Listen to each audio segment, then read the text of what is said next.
Hi everyone, my name is Levin, and today I get to talk to you about why your past has everything to do with your present and your future. You see, one character comes to mind when we talk about that subject, and that is Simon Peter. If you don't know who Simon Peter is, he was a disciple of Jesus. And in Matthew chapter 4, we see Jesus calling Simon Peter out of fishing and to go follow him in this wild life that Jesus takes the disciples through. I was doing some research about fishing back in Jesus' time, and at that time, fishing and present day fishing are two completely different things. See, when we talk about fishing right now, we think of retirement, we think about getting a huge boat and going out into the ocean or the lake and throwing your, line out and waiting a couple minutes and then reeling that fish in your sweet time and maybe catching a fish or two and then going back and just having a blast out in the ocean. Fishing in Jesus' time was completely different. See, fishing at that time was hard work. It was something that people that were rugged, that were strong-willed and thick-skinned had to do. Because fishing was an occupation that did not really have a lot of profit. You had to not only fish during the middle of the night, because in Israel, it's a very hot country. And so instead of fishing during the day when the sun is at its peak, they used to go out in the middle of the night, throw their net out in the darkness, catch some fish, hopefully, and fish with the light that the moon was glaring over the lake or the Sea of Galilee. And so not only did they have to fish during the night, but in the morning they would have to stay awake and sell all the fish that they just caught. And so this was something that was really difficult as well, because it was not only just one fisherman selling, it was multiple right next to each other, probably selling the same type of fish. And so these fishermen had to be a little business savvy and had to sell what they were doing and had to do what they had to do to make sure that their fish was sold before everybody else's. And so this is not an easy task to do. And these fishermen had to do it to provide food on the table for their family. Later, we see Jesus calling a person like this to go out into ministry and go out for these 3.5 years and spend time with him and learn everything about the kingdom of God and what Jesus has in store for the people for the rest of eternity. We see Simon Peter learning patience through all of this and learning that what he did as a fisherman, because fishing is a patient sport. You have to be patient while fishing. You have to throw out your net and wait for the fish to get into your net and then pull the fish out of the sea. And Jesus is teaching Simon Peter that fishing men is the same thing. Fishing and saving souls for Jesus is the same thing. You have to be patient. You have to sit and be patient with them. You have to really know where and how to fish and what part of the sea it is that you're going to get the most amount of fish, and know how to take care of the fish so that when you are selling this fish, you have to make sure that it is the best, and how to display what you are selling to the people. And fishing had a lot to do with ministry. And you're thinking, what on earth does that have to do with us? See, my life was pretty crazy, if I may say so. I was supposed to be a nursing major in college, and my first years of college, that's what I did. I was a nursing major, and I was so strong-willed about going into nursing, and I was so excited about going into nursing because I was like, I can help people medically, be there for them, and help them in the patient room, and really be a light that I can be in the hospital for these patients. And giving a little backstory, even before I was born, my parents really prayed for a son and told God, if we have a son, I want to dedicate him for your service. And so every single week for the entirety of my life, I heard from my parents, Levin, you are different. You are set apart for something different. You are set for God to use you in ministry and to save souls for Jesus. And me being a teenager, I was like, Guys, relax. I don't want to hear this. I am so tired of it. Please stop. I don't want to do this thing. So please stop telling me this. But that message stuck in the back of my head for the entirety of my life. And while I was going into nursing program, I was so adamant about it. I was like, I am going to do this. I don't want to do anything else. Nursing is for me. Ministry is not, will just be a part of it. It's not going to be my full-time thing.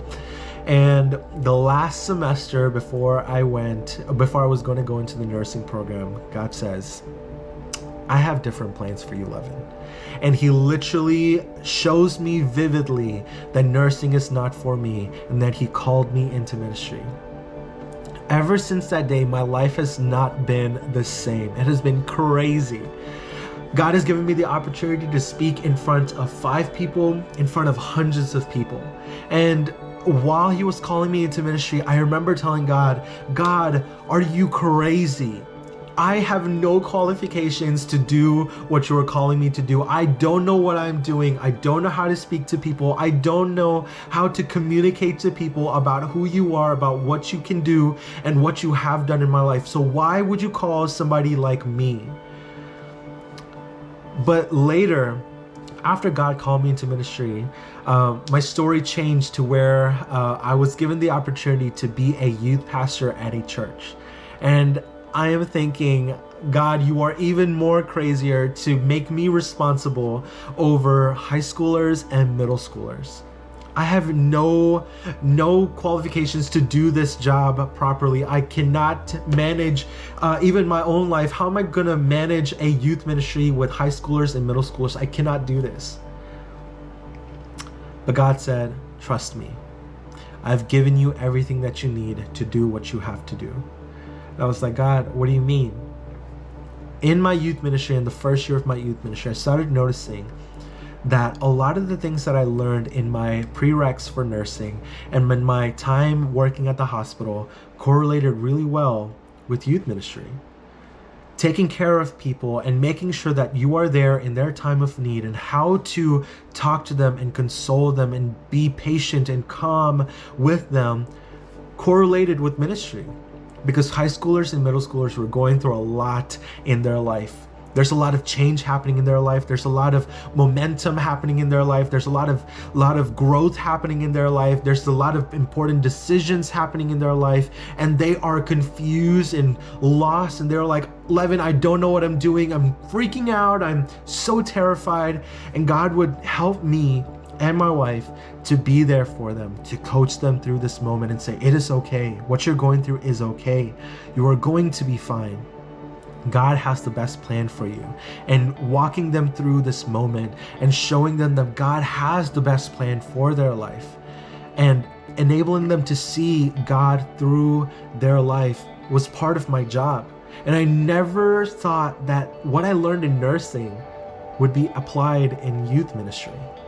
Not only that, I went through a season of depression in high school, and I was thinking, God, you are not there. I can't feel you close to me. I don't see you close to me. I don't know where you are in my life. And I was very depressed and suicidal in that season. And coming out of that season in youth ministry, I was able to coach people through a season of depression and through what they were going through and showing them there is purpose in life, that God is not far away from you, that God is always there for you and always close to you, even when you don't see it. How does that apply to your life? You see, right now in this season, you're probably thinking, I have no idea what I'm doing. I am so lost and confused. I don't have a clear picture of what my future looks like. I don't even know where I'm supposed to put the next step in my life. Everything is just dark around me. I don't even feel God close to me in this season. I feel lost. I don't know what I'm doing. And some of you probably like, I'm in the best season of my life, but I still don't know what my future holds, or I know what my future holds. Let me just tell you this. Whatever that you learned in your past and whatever you're going through in your present is going to be useful in your future. Just like in my life, how God used nursing and working at a hospital to me being beneficial in youth ministry and using those resources in youth ministry, God is going to enable you to use what you learned in your past and learn in your present to use it in your future. Maybe you're going through the darkest season of your life, and later down in your life, you are going to meet somebody that is probably going through the exact same thing. And I will not be able to help them because I did not go through what you are going through. But you will be able to help them. You will be able to say, I made it to the other side. I made it through this situation. I made it through, and so can you. You have a testimony that will change their life.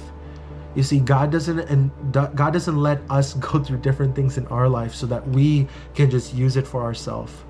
God helps us to go through different things in our life so that we can guide other people in their walk with God. This is the message of Jesus, because that is why in Matthew 28, God gives us the greatest commission, which is go therefore and make disciples, baptizing them in the name of the Father and of the Son and of the Holy Spirit, and teaching them everything that I have taught you. What has Jesus taught you today? What has Jesus taught you in the past? What is Jesus teaching you right now that you can teach somebody in the future? I hope this little thought helped you and encouraged you today, and maybe gave you a complete picture of what you are to do with what you have in the past and what you are learning in the present. And I hope that you will remember this thought and use it in your life in the future.